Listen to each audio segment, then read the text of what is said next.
So as I mentioned, this is the Assembly. Was a royal palace at one stage, but since the Second World War has been the Assembly.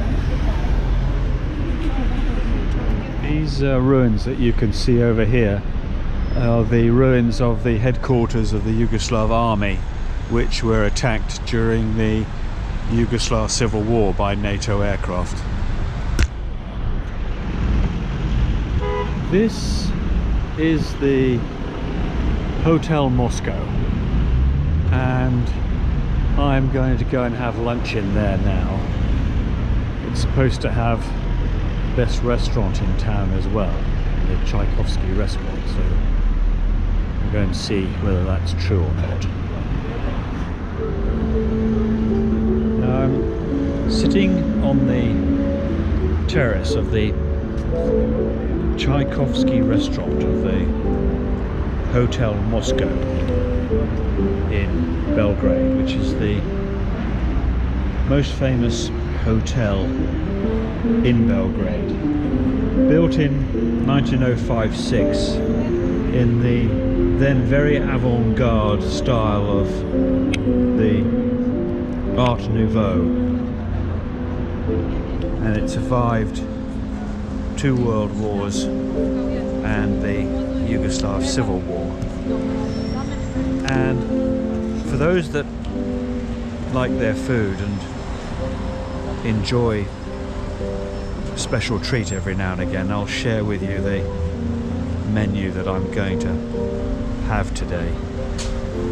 I'm going to start with a beef tartare, followed by duck, and I'll show you those when they come. Well, as promised, here's the steak tartare, which I'll get tucked into straight away, to the accompaniment of Tchaikovsky's piano concerto. Well, here's the main course, duck breast, which I'm going to really enjoy. So, Belgrade has been full of many pleasant surprises,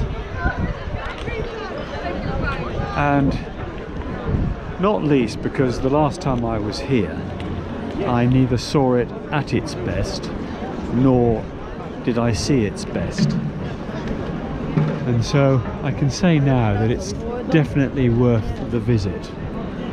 And this morning's bus ride, although it didn't present many great photo opportunities, it did give me a good rundown on the history of the city and this location, right from Roman times, when the Romans built a fort here on the confluence of the Sava River and the Danube River. The Sava River was actually the river I crossed yesterday, that wasn't the Danube, and it was the Sava River that formed the boundary between the East and the Western empires. So this site became quite important in terms of the 2 Roman empires. Now, the city itself has had many names during its long history. The one that is stuck, which is the one that is currently used, which is Belgrade, means white stone, which is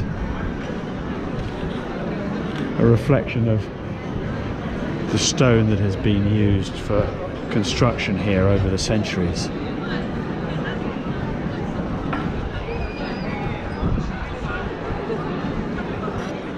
A couple of little side notes, just as I'm walking down to my accommodation from the town centre.